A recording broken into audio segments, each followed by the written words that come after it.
वक्रतुंड महाकाय सूर्यकोटी समप्रभ निर्विघ्नं कुरु मे देव सर्वकार्येषु सर्वदा सरस्वती नमस्तुभ्यं वरदे कामरूपिणी विद्यारंभं करिष्यामि सिद्धिर्भवतु मे सदा गुरुर्ब्रह्मा गुरुर्विष्णु गुरुर्देवो महेश्वरा गुरुः साक्षात् परब्रह्म तस्मै श्री गुरवे नमः। ओम श्री मातृपितृभ्यो नमः। ओम श्री कुलदेवताभ्यो नमः। ओम श्री परमात्मने नमः। तर आपला अभ्यास दासबोधावर झालेला आहे आणि भगवद्गीतेवर झालेला आहे। बरेच शंकराचार्यांच्या स्तोत्रावर सुद्धा आपण अभ्यास केलेले आहोत। तर आज आपल्याला एक नवीन विषय किंवा नवीन स्तोत्र शिकायला मिळणार आहे। तर आपल्या ऑनलाईन क्लासमधलेच भारतीताई ह्या एक लक्ष्मी शोभाने म्हणून कन्नडमध्ये एक वादिराजाचार्यांनी रचलेलं एक स्तोत्र आहे। ते 112 श्लोकांचं स्तोत्र आहे। तर त्या स्तोत्राचं ते आपल्याला अभ्यास करवतील। म्हणजे काय ते श्लोक एक श्लोक वाचतील आणि त्याचा अर्थ आपल्याला सांगत जातील। खूप सुंदर आहे हे साहित्य पण लक्ष्मी शोभाने म्हणून। आणि ह्याचं एक असं हे आहे, आपण जसं लग्नामध्ये शुभकार्य करत असतो तर शुभकार्य करत असताना आपण काहीतरी देवांचं चांगलं म्हणतो। आपल्याजवळ कसं जात्या उखळ्याची पूजा वगैरे करत असताना जनाबाईचे ओवी म्हणतो किंवा चांगले चांगले स्तोत्र वगैरे म्हणतो। तर कर्नाटक भागामध्ये कानडी लोकांमध्ये ही एक प्रथा आहे की कोणतंही शुभकार्य घरामध्ये होऊ दे, गृहप्रवेश होऊ दे, लग्न राहू द्या, मुंज राहू द्या, तर एके ठिकाणी पूजा चालू असते आणि एका ठिकाणी सगळे बायका बसून हे लक्ष्मी शोभाने म्हणतात। तर त्याचं असं म्हणणं आहे की लक्ष्मी शोभाने जर घरामध्ये म्हणत गेलो आपण तर त्याच्यानी घरात खूप शांतता असते आणि शुभकार्यामध्ये कोणतंही विघ्न येत नाही, असं एक प्रथा आहे। तर त्या लक्ष्मी शोभानेचं आपल्याला खूप लाभ होणार आहे, कारण भारतीताई खूप छान आपल्याला विश्लेषण करून सांगतील आणि आशाताई आपल्याला शिकवतील। आणि आशाताई राहणारे बिदरचे आहेत आणि भारतीताई बिजापूरमध्ये राहत होते पहिले, तर आता सध्या गुजरातमध्ये राहतात। ते जुनागडच्या तिकडं कुठंतरी, मला म्हणजे अहमदाबाद जुनागडच्या तिथं गुजरातमध्ये राहतात एवढं माहीत आहे। तर ते कुठं राहतात ते आपल्याला महत्त्वाचं तेवढं नाही आहे, पण ते खूप छान विश्लेषण करतील। आणि अजून एक गोष्ट तुम्हाला आवर्जून सांगते की ते स्वतः कानडी आहेत, त्यांना मराठी तोडकं मोडकंच येतं, म्हणजे असं खूप काही चांगलं येतं असं नाही आहे। माझंच मराठी तोडकं मोडकं आहे, तर त्यांचं अजूनही थोडंसं म्हणजे आहेच, थोडं प्रॉब्लेम आहे।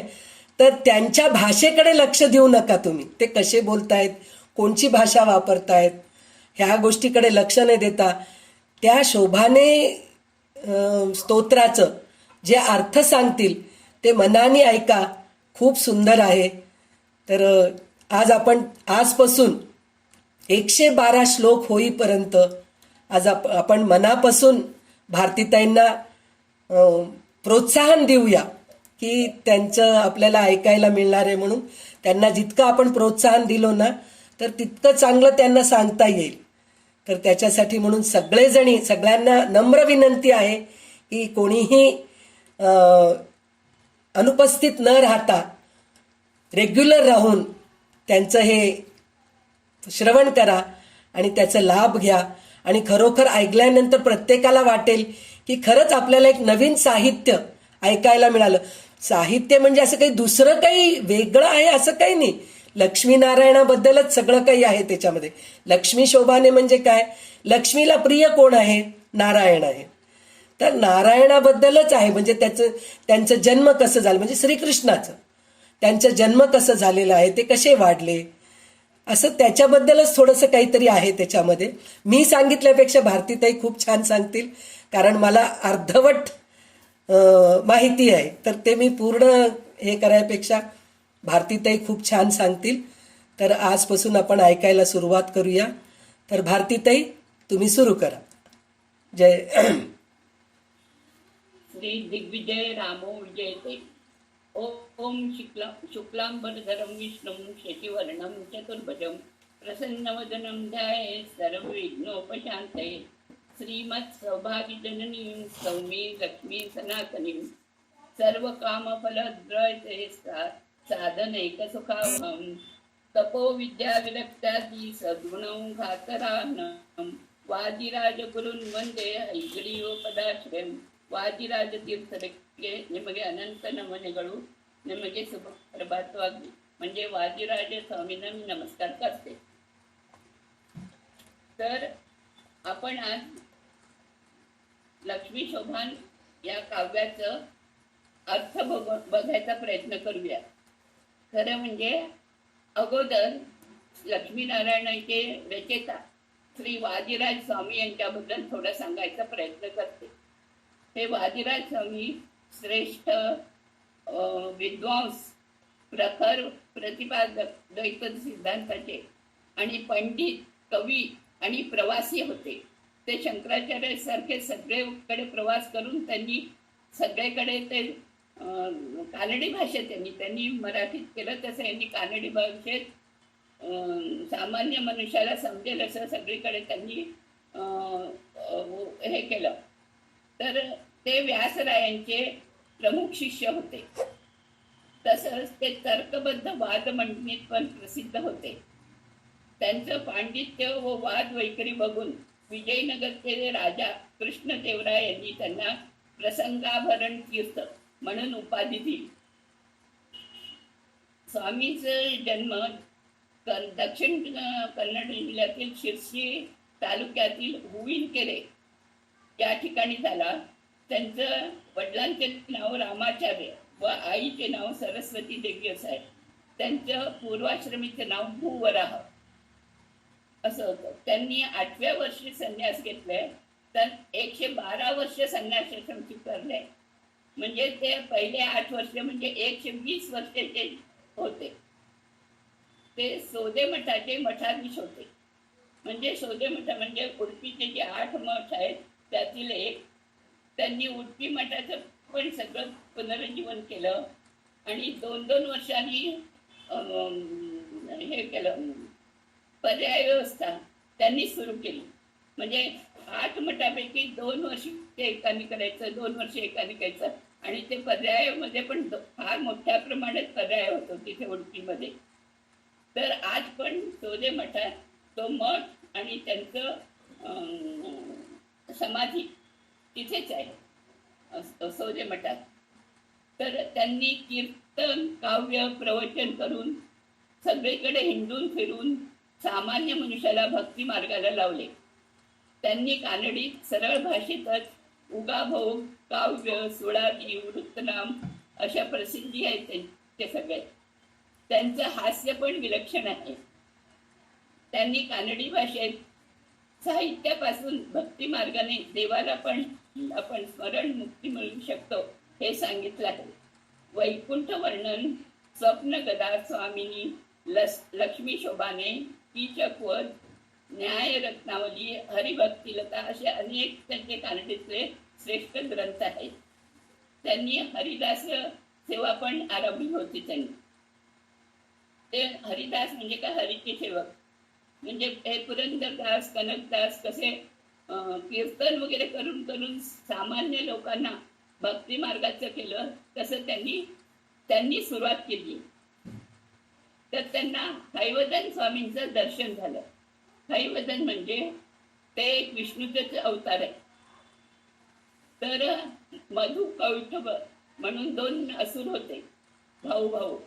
आणि ते सगळ्यांना असुर म्हटलं की आलं सगळं. मग सगळे लोक विष्णूकडे गेले. पण त्यांनी काय होतं, शिवाकडे वर मागितला होता की आम्हाला घोड्याच्या रूपाने आलेल्याने त्याकडेच स्मरण यावं. म्हणून त्यांनी विष्णूंनी हैवदन, हय म्हणजे घोडा, हैवदन रूप घेऊन त्यांना मारलं. आणि त्या हैवदनाचं प्रत्यक्ष दर्शन वादिराज स्वामींना झालं. आणि म्हणून त्यांनी आपल्या सगळ्या कृतीत अंकित नाम म्हणतो ना शेवटी कोणाचं, ते हैवदन म्हणूनच लिहिलंय त्यांनी सगळ्या ह्याच्यात आपलं अंकित नाम. आणि अजून एक म्हणजे त्यांनी सगळे पूजा वगैरे झाल्यावर एका पातेल्यात हयग्रीव माहित असेल सगळ्यांना, ते घेऊन बाहेर येऊन बसायचे आणि एक शुभ्र घोडा मागून येऊन त्यांच्या दोन्ही कांद्यावर पाय ठेवून ते पूर्ण हयग्रीव खात होता. थोडंसंच ठेवून क्षणात अदृश्य व्हायचं. त्यांचा शेवटच्या दिवसापर्यंत हा क्रम चालू होता. त्यामुळे ते अजून त्यांच्या इतक्या हे आहेत, स्टोरीज आहेत, पण आपल्याला आता त्यांचा फक्त परिचय करून घ्यायचा आहे. म्हणून त्यांनी या वादिराज स्वामींनी लक्ष्मी शोभानाची रचना केली. आता हे लक्ष्मी शोभानाचं यांनी सांगितलंच आहे की त्यांनी काय झालं, नरसप्पा नाईक म्हणून एका गावाचे सरदार होते. त्यांचा मुलगा लग्नाच्या वेळेला बोहल्यावर चढायच्याच वेळेला सर्पदंश होऊन तो मूर्छित पडला. मग एवढं सरदारच म्हटल्याबरोबर हे ते वैद्य वगैरे गेलं, तर कोणीतरी एक जण येऊन सांगितलं की नाही, ते गावाबाहेर एक स्वामी आले, तू त्यांच्याकडे विचार. मग ते धावत जाऊन त्याच्याकडे गेल्यावर त्यांनी सांगितलं की नाही, तू त्यालाच घेऊन ये, मुलालाच घेऊन ये. तर ते मुलाला घेऊन आले. स्वामींनी त्याला तीर्थ प्रोक्षण केलं, आपल्या मांडीवर घालून बसले, आपल्या मांडीवर त्याचं डोकं ठेवून, असं डोक्यावर हात ठेवून ही पूर्ण लक्ष्मी शोभानाची रचना केली आहे. शेवटचं शोभाने शोभाने म्हटल्याबरोबर तो मुलगा उठून उभा राहिला. त्यामुळे आणि तसंच त्यांच्या बहिणीने एकदा वैधव्य आलं, अगदी लहान होती ती, तेव्हा पण लक्ष्मी शोभान म्हणून त्याला जीवदान दिलंय.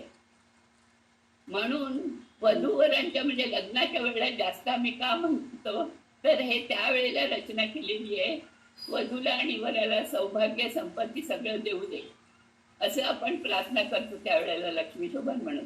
म्हणजे गौरी पूजेला ती मुलगी बसली इकडे, तर इकडच्याकडे सगळ्या सुवासिनी हे गाणं म्हणतात. तर या अशा लक्ष्मीची पवित्र ग्रंथाचं काव्याचं म्हणा पाहिजे तर आज आपण त्याचा अर्थ बघण्याचा प्रयत्न करू.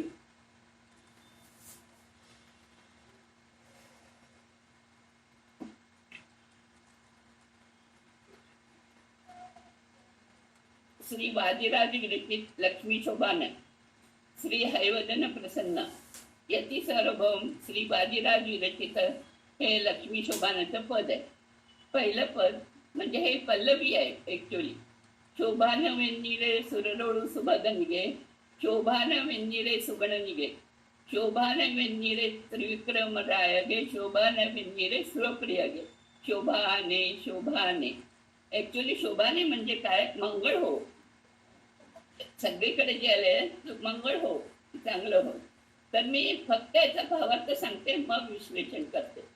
त्या पदाचा अर्थ आहे की हे माझ्या प्रिय सख्यांनो, तुम्ही सर्वांनी एकाच वेळी भगवंताचे मंगल हो असा जयघोष करा. हा श्रीहरी सर्व देवतागणामध्ये सुंदरता आहेत आणि महासौभाग्यशाली पण आहे. कारण काय, ज्याला श्री महालक्ष्मीने आपणहून वरले अशा वराच्या सौभाग्याला काही सीमा आहे काय. हा त्रिविक्रम रूपी परमात्मा सुगुण आणि सर्व देवतामध्ये प्रिय असा आहे. म्हणजे ते 4 लाईनींचं त्याचं हे उत्तर झालं. तर आता ते विश्लेषण म्हणजे असं आहे की कविकुलतिलक वादिराज सर्वात स्वामींनी कन्नड भाषेत रचलेलं हा एक शास्त्रोक्त ग्रंथ आहे. हा पूर्णपणे आतल्या पासून समजायचं म्हणजे शास्त्राचे थोडेफार ज्ञान आवश्यक आहे. सुवासिनी स्त्रियांना सौभाग्य शाश्वत राहण्यासाठी हे एक सुंदर औषध आहे. तर पल्लवीमध्ये वाघाभिमानी श्री लक्ष्मी देवी बरोबर कथानक श्री नारायण हे आपण मंगल चिंते. नारायण नावाप्रमाणे यात लक्ष्मी देवीचे वर्णन नसून नारायणाचं पूर्ण वर्णन आहे, त्याच्या श्रीहरीचं. लक्ष्मीचं थोडंच आहे. मग आपण नारायण शोभान का म्हणू शकत नाही. तर स्वामींनी सांगितलंय भगवंत 24 मंगलपूर्ती आणि शुभदायक आहे. त्याची जाणीव आणि प्रज्ञा आम्हाला सदा सर्वादा दे अशी प्रार्थना आपण लक्ष्मी देवी जवळ करायची आहे, कारण ती वाघाभिमानी आहे. आपल्यापेक्षा जे लहान असतात त्यांना आपण खरं म्हणजे कल्याण हो म्हणतो, परंतु भगवंताला त्याचे मंगल चिंतनाकडे आपण मोठे झालो काय नाही, तर भगवंता तूच मंगलप्रद आहेस याची जाणीव माझ्या हृदयात कायम असू दे म्हणून त्याला आपण मागतो आहे. भगवंताला आपण ज्या स्वरूपात बसतो त्या स्वरूपातच तो आपल्याला दर्शन देतो, आपले मनोरथ पूर्ण करतो आणि फळे देतो. म्हणून मंगलमूर्ती भगवंताची उपासना करावी. आता सुरडोळगे आणि शुभगणी असेल. सुर म्हणजे देवतागण, सगळे देवतागण पण आहेत. त्याच्यात भग म्हणजे संपत्ती, शुभग म्हणजे उत्तम संपत्ती. भग म्हणजे काय? श्रीहरीला भगवंत म्हणतात कारण ऐश्वर्य, वीर्य, यश, श्री, ज्ञान, वैराग्य या 6 गुणांना भग म्हणतात.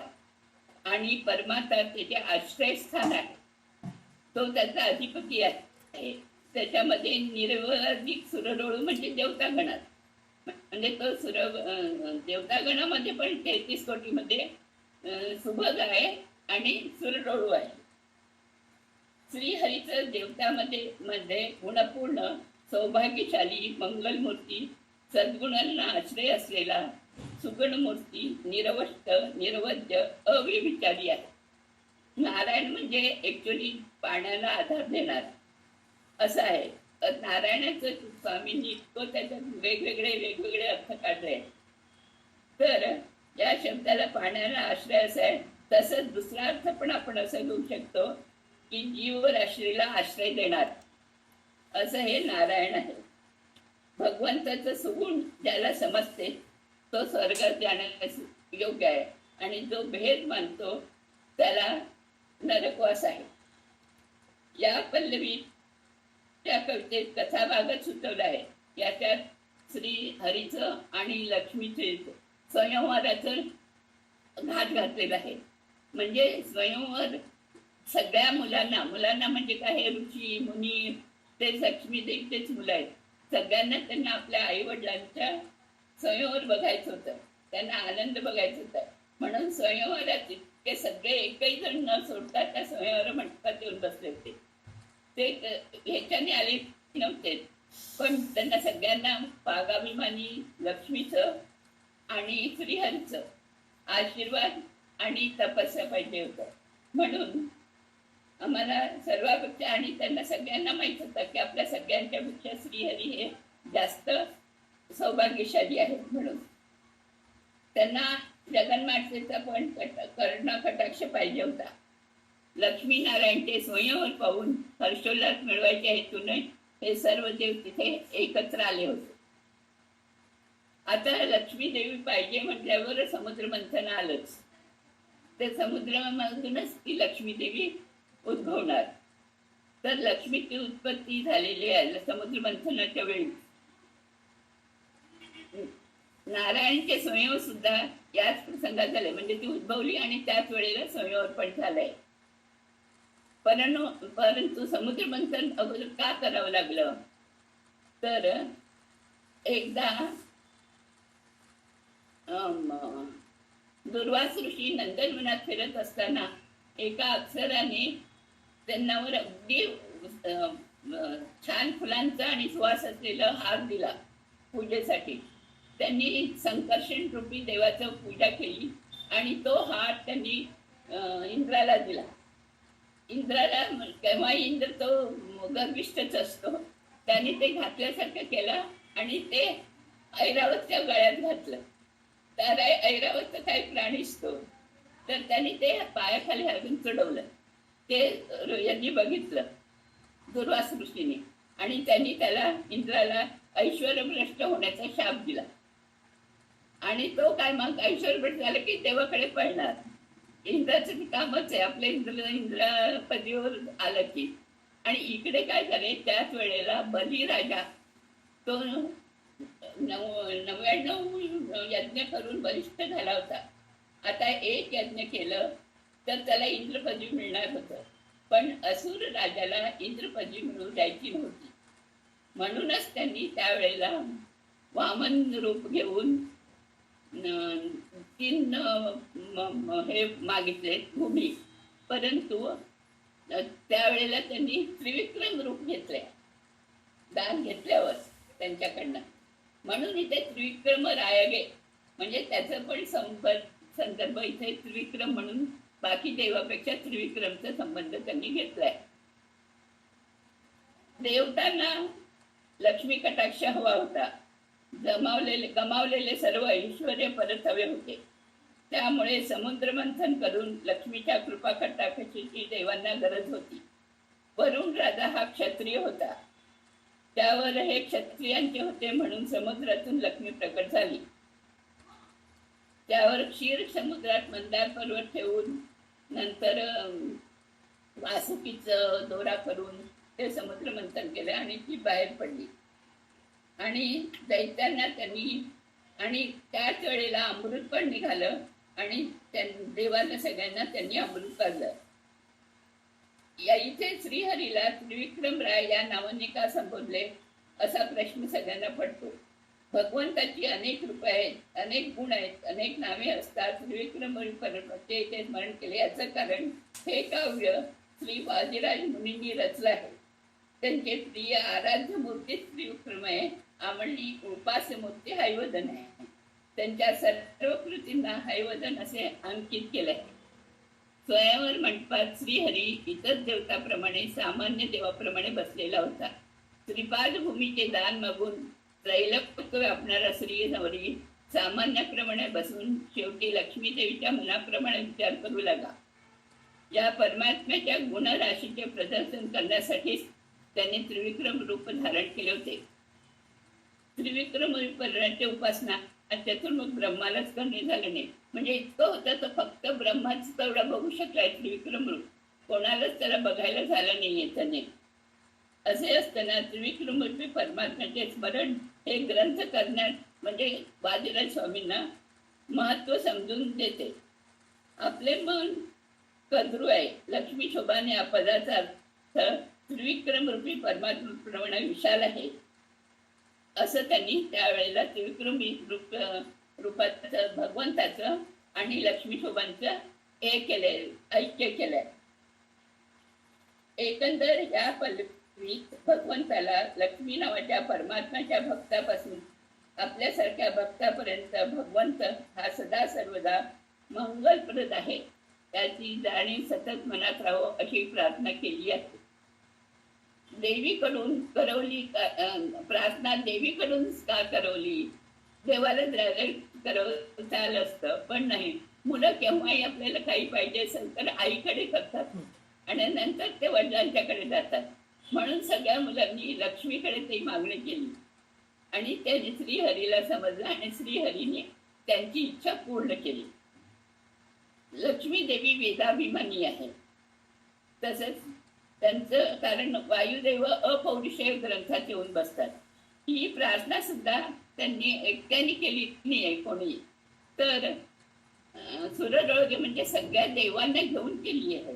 हे तीही तारतम्य म्हणजे त्रिविक्रमरूपी परमात्मा, नंतर लक्ष्मी, नंतर सुरप्रिय, इतर देवतागण, उदाहरणतः मनोभिमानी रुद्र, डोळ्यांचा अभिमानी सूर्य, सर्व देवतांचा समेत श्रीहरी सदा सर्वदा मंगल स्वरूप आहे याचा जाणीव आम्हाला दे अशी प्रार्थना केली आहे. हे पल्लवीचं झालं सगळं संपूर्ण. आता एक एक सुरू आहे म्हणजे पल्लवी. लक्ष्मी नारायण रे चरणके शरणंबे, पक्षी वाहन यर्गुवे, पक्षी वाहन यर्गुवे अनुदिन रक्षसी नम वधूवर शोभाने. म्हणजे मी लक्ष्मी नारायणच्या चरणांना शरण जात आहे. पक्षी वाहनाला मी नमस्कार करतो आहे. त्याने आमच्या वधूवरांचे दररोज रक्षण करावे. अनुदिन म्हणजे दररोज रक्षण करावे. इथे ते लक्ष्मी शोभांचं दिलंय. संस्थानाचा अधिपती वगैरे झालं त्याचं झालं तर मागच्या पदामध्ये मंगळचरण झाले. तिथले पहिल्याच कडव्यात त्यांनी शरणंबे यर्गुवे म्हणजे दोन शरणंबे म्हणजे शरण जा आणि नमस्कार कर अशा दोन अर्थांनी त्यांनी स्वामींनी लिहिलंय. कारण नारायणच्या शरणाने शरण जा असे वधूवरांना वादिराज स्वामी सांगत आहेत. शरण याला दोन अर्थ आहे. एक तर नमस्कार, पाया पड, आणि दुसरा म्हणजे आश्रय. हे भगवंता तूच माझी गती आहेस असे देवताला सांगावे. लग्न शब्दाला सुद्धा खूप मोठा अर्थ आहे. हा संबंध असा एकही अर्थ आहे. वधूमध्ये लक्ष्मीचा अंश आहे आणि वरामध्ये नारायणचा अंश आहे असे अनुसंधान करूनच हा संबंध जोडायचा आहे. इथे आपण म्हणतो की लग्नाच्या वेळेला वधूवरांना काय करतो काय नाही वगैरे, तर मुलीमध्ये सुलक्षणे असावी. त्यात सर्वात महत्वाचा गुण म्हणजे पातिव्रत्य. कारण ती काय अपेक्षा करते की रामासारखा माझा पती असू दे. मग तो पण काय म्हणतो, विश्वप्रिय विश्व मनोकुले, असं लक्ष्मीमध्ये पण त्याची अपेक्षा असते. तेव्हा वराने वधूमध्ये विश्वप्रिय लक्ष्मीचे चिंतन करावे. लक्ष्मी नेहमी नारायणकडे पाहत असते. हे भक्त तुला सगळे मागत आहेत, बघ तुझा होकार असेल तर त्यांच्यावर मी कृपा कटाक्ष देतो अशी परवानगी देवाकडे मागत आहे. वधूमध्ये लक्ष्मीचे सौंदर्य लक्षण संपन्नता असेल तर वरामध्ये नारायणाचे गुण असावे. इथे पण पुन्हा नारायणचं वर्णन केले त्यांनी. नारा म्हणजे गुण, अयन म्हणजे सर्व गुणांचा आश्रय, सर्व सद्गुणांचा आश्रय असा पुरुषोत्तम आत्मजा गती आहे असे वधूने समजावे. कन्यादानाच्या वेळी लक्ष्मी रूपी ही कन्या मी स्वीकारतो असे वराने म्हणावे. वधूपी त्याने लक्ष्मी रूपी ही कन्या मी नारायण रूपी तुला दान करतोय असे म्हणावे. असे केल्यास त्यांना महाफळ आहे. तर हे त्यांनी काय सांगितलंय की वरामध्ये पण नारायणचा अंश बघा आणि वधूमध्ये लक्ष्मीचा अंश बघा. तर अलीकडे आपण ते वराचे पाय वगैरे धुवून, सासरे धुवून त्यात असं वस्त्र वगैरे देतात ना, तर अलीकडे ते फॅड निघालाय की मोठ्याकडून आम्ही का धुवून घ्यायचं, आम्ही धुवून घेत नाही.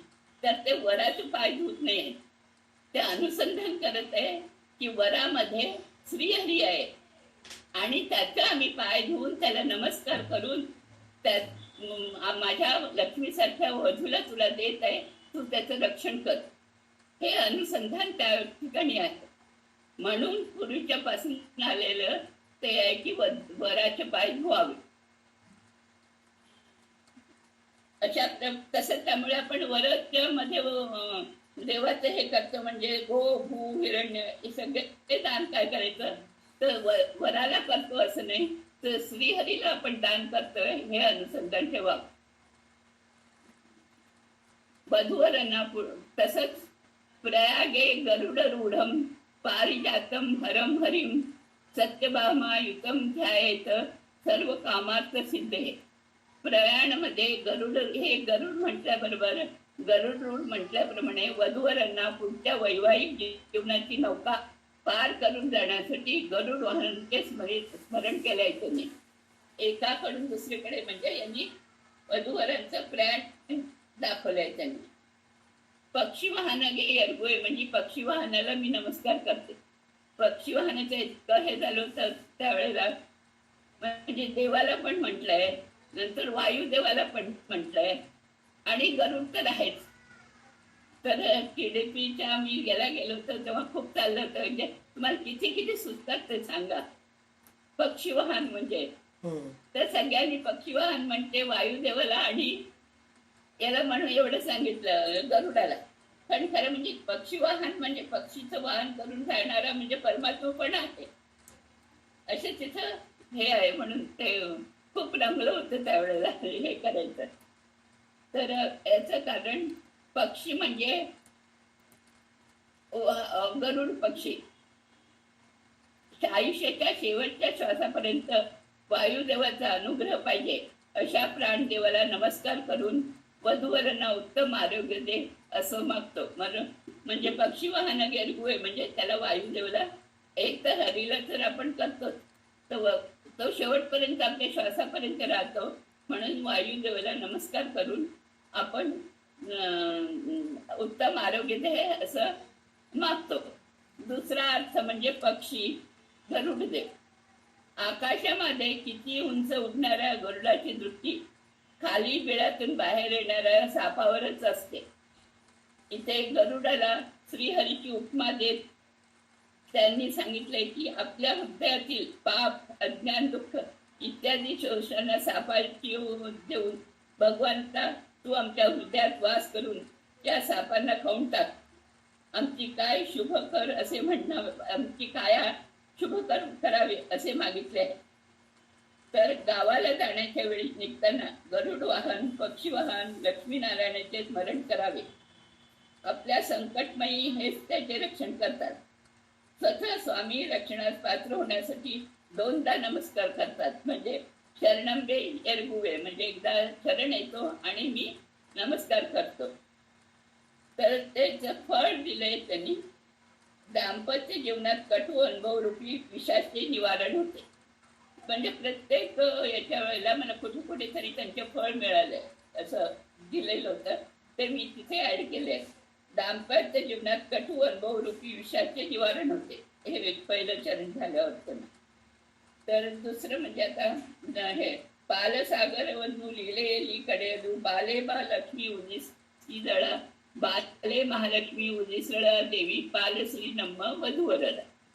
म्हणजे क्षीरसागरचे मंथन केल्यावर कुमारी महालक्ष्मी म्हणजे बाला प्रकटली आहे. अशा या लक्ष्मी देवीने आमच्या वधूवरांचं रक्षण करावे.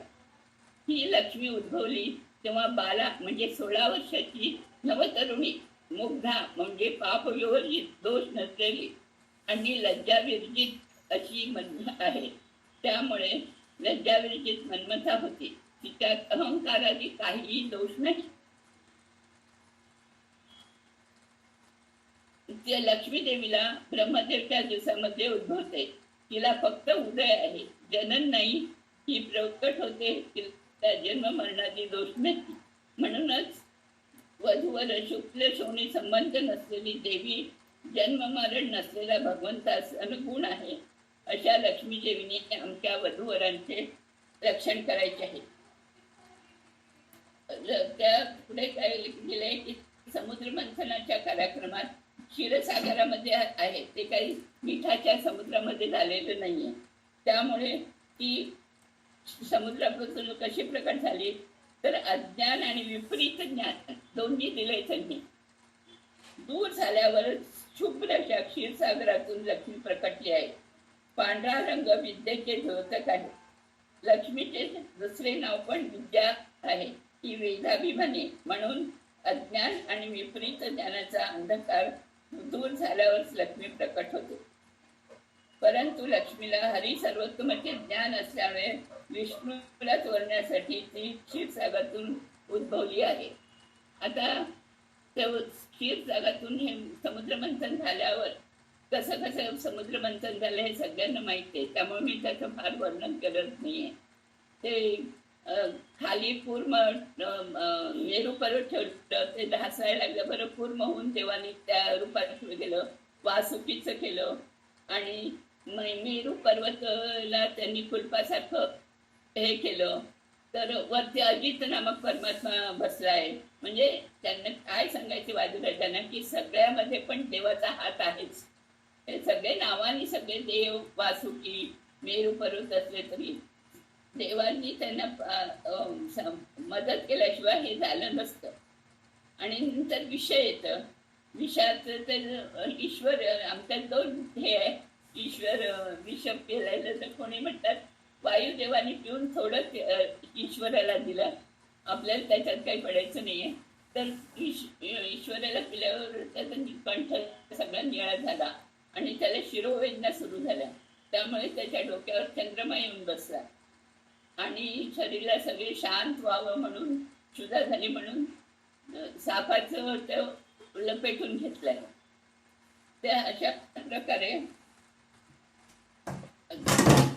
केलंय.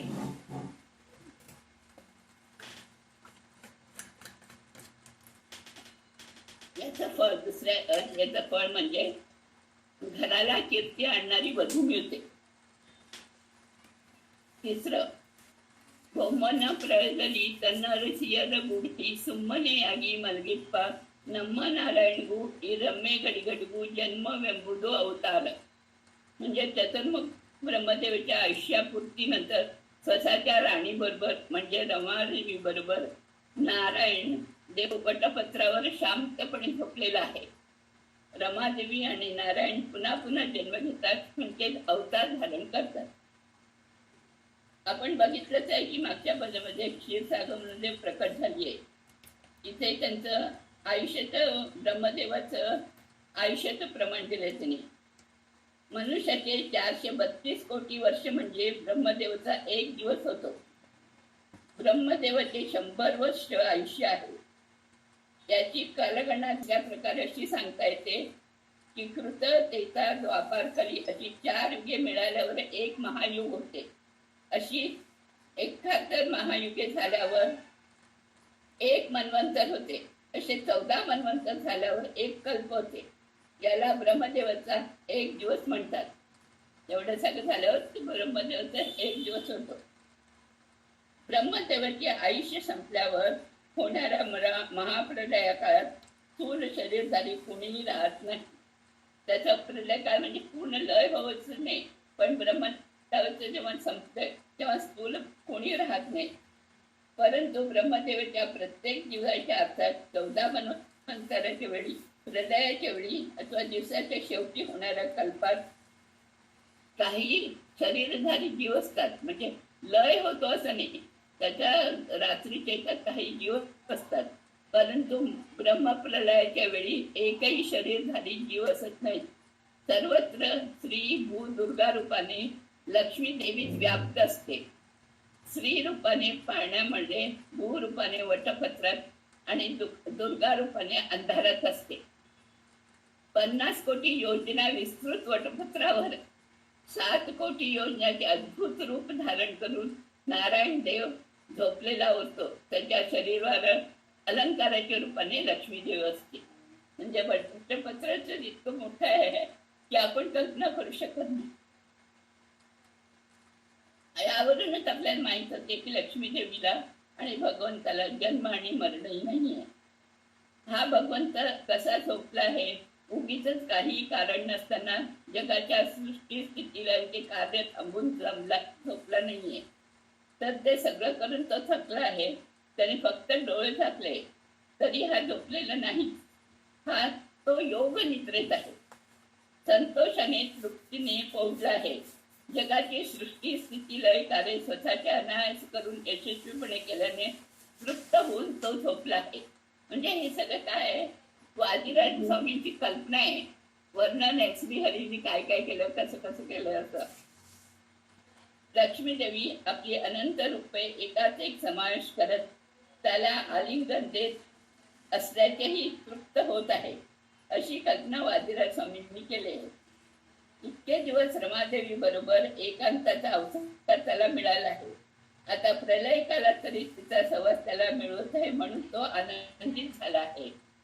लक्ष्मी देवीच्या बहुपाशावर सेवेसाठी पूर्ण काम भगवंताने लय केलं आहे. करार विंदेने पदार विंदे मुख अरविंदे विनिशयम वटस्थ पत्रसत्ते शयनम बालमुकुंदम मनसा स्मरामी. आपल्या करकमलाने बालकमल ओढून ते मुखकमलात ठेवलेला या वटपत्रशाही बालमुकुंदास मनापासून स्मरण करतो, असे वादिराज म्हणाले. रमा म्हणजे विहार करणारी आणि नारायण म्हणजे पाण्यात असणारा. अद्भुत जलक्रीडा ते दाम्पत्याचं केलं आहे, वर्णन केलं आहे. त्यांचे खरं म्हणजे शरीर चिन्मय आहे. त्यांना कर्मबंध नाही आणि मुक्त होण्यासाठी त्यांना जन्म म्हणजे पुन्हा अवतार आहे, एवढंच आहे. आता चौथं कडवं. कंबूकंठद सुत कट्टिद मंगळसूत्र अंबुज वेरडू करेयुगदी अंबुज वेरडू करेयुगदी धसी पितांबर उठू मरदळ. म्हणजे आपल्या शंखासारख्या सुंदर कंठावर मंगळसूत्र बांधलेली, दोन्ही हातामध्ये कमळ धरलेली, पितांबर नेसलेली नवयौवना महालक्ष्मी शोभत आहे. तर लक्ष्मीच्या कंठ शंखाप्रमाणे, शंखावर असल्याप्रमाणे त्यावर तिच्यावर गळ्यावर पण 3 रेखा आहेत. तर नववधूचा आवाज शंखातून येणाऱ्या आवाजाप्रमाणे गंभीर असावा, हे त्यांना सुचवायचं आहे. अजून लग्न झाले नाही तरी गळ्यात मंगळसूत्र का आहे असा प्रश्न सहज उद्भवतो. तर महालक्ष्मी ही स्वतः मंगल देवता आहे, नित्य सुमंगली आहे. श्रीहरीचे वासस्थळच तिचे वासस्थान आहे, म्हणून त्याला श्रीनिवास असं म्हणतात. त्याने सुद्धा श्रीवत्स चिन्ह प्रेमाने धारण केले आहे. भागवतामध्ये पण सांगितले आहे की श्रीकृष्ण जन्माच्या वेळी पूर्ण त्याच्या रूपात आहे. शंख, चक्र, गदा, पद्म, पितांबर सगळ्याच आपण जे श्रीकृष्णा बघतो त्याच रूपाने तो जन्मला आहे. आणि नंतर त्याचं बालरूप आलंय. तर जेव्हा बरंच त्या रूपात आलंय श्रीहरी, कृष्ण म्हणजे काय, श्रीहरी म्हणजे काय, नारायण आहे, तर वधू काय येऊ नये म्हणून ती पण साक्षात सगळं घालूनच चालली आहे. ते वाजरा जमनी खूप छान म्हणजे वर्णन करत गेले ते सगळ्यांचं. म्हणून त्यांनी दिलंय हे लक्ष्मीनारायण हे चिरनूतन दाम्पत्य आहे. देवीचे वर्णन हे दोन्ही त्यांना दाम्पत्य म्हणजे त्यांना कोणालाच कृष्ण रुक्मिणी म्हणा, सीताराम म्हणा, नारायण रुक्मिणी कोणाच वेगवेगळं हे नाहीये, म्हणजे ते एकत्रच असतात. तर त्यांना जर वेगळं करायचा प्रयत्न केला तर काय होतं, ते शिशुपालाचं आपण बघितलंय. श्रीकृष्ण आणि रुक्मिणीला वेगळं केलं तेव्हा काय झालं त्याचं. तर तसं आहे, राम पण सीतेला वेगळं नाहीये, हे सगळं एक नाटक आहे. ती पण सीता त्याच्याच देशात आहे. देवीचे वर्णन हे दोन्ही हातात कमल धरले असे केलंय त्यांनी, पण याचा अर्थ श्रीदेवी असा आहे. दोन्ही हातात कमळ असेल तर ते श्रीदेवी आहे. आणि देवीच्या संकेत एका हातात तांबूल आणि दुसऱ्या हातात नीलकमल असा आहे. ती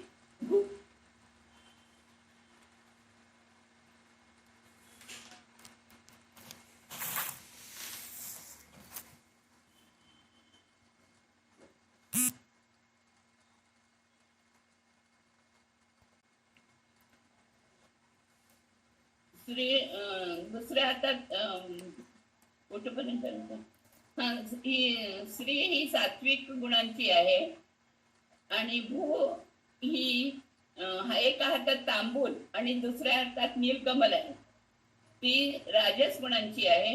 आणि दुर्गा देवी शंकर चक्र धारण करते, ती तामस गुणांची आहे. श्रीदेवीचे पद्मप्रिये, पद्मिनी, पद्मस्ते, पद्मालये, पद्मदळचे असे वेगवेगळे वर्णन केले आहे. मंगळसूत्र धारण करून 2 कमळे आणि पितांबर या क्रमास एक विशिष्ट अर्थ आहे.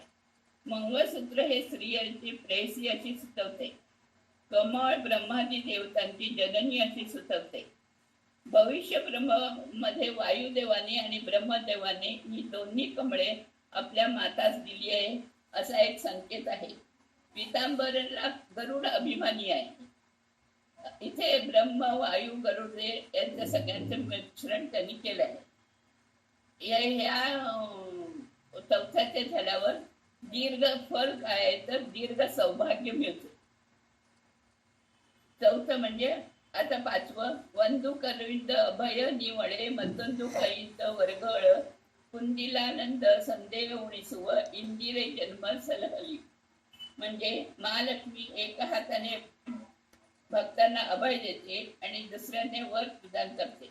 अशी ही निर्दोष आनंदाचा अखंड प्रवाह देणारी इंद्रा देवी आमचे रक्षण करो.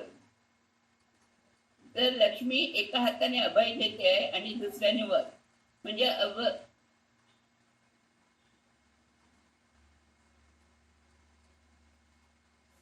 नंतर वर देते. कारण अभय दिल्याशिवाय नुसतं संपत्ती दिली तर भीती असते ना, त्यामुळे भयमिश्रित ऐश्वर्याने काय सुख मिळणार आहे.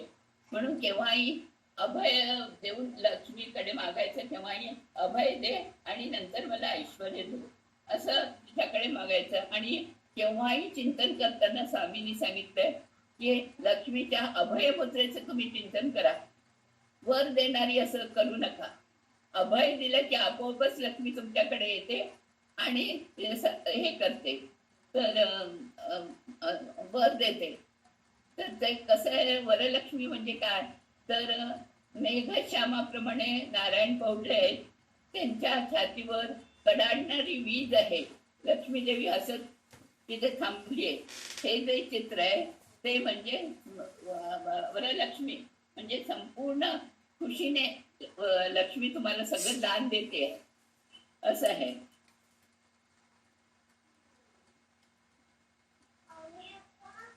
श्रीहरीच्या छातीवरून एक मंद स्मित करून करुणेचा कटाक्ष तिने टाकला तर आनंदाची नदी वाहू लागते. हे असं भागवत पुराणमध्ये सांगितलंय. भागवतामध्ये पण लक्ष्मीचे चिंतन केल्यास लक्ष्मीचा अनुग्रह परंपरेला होतो. नुसत्या लक्ष्मीची पूजा केल्यास पूजा करणारच मात्र लक्ष्मी होते, म्हणून स्वयंवराच्या आधी वरलक्ष्मीचे पूजन करावे लागते. त्याचं चित्रण केलं आहे. लक्ष्मीचा अनुग्रह नसेल तर धर्म अर्थाचा पुरुषार्थ मिळत नाही. मन, काम आणि मोक्ष तर दूरच राहिलं. ज्याच्या पोटात भरले नाही तो योगाभ्यास कसा करेल? तसंच म्हणूनच दोषरहित आनंद, कुंतीला आनंद म्हणजे काही कमी नसलेला आनंद, याचा अर्थ काम आणि मोक्ष हे पुरुषार्थ असा करावा. तर काम पण कसं धर्मानुसरून असला तर त्याला दोष राहत नाही. मोक्षात तर दुःखाचा लवलेशही नाही.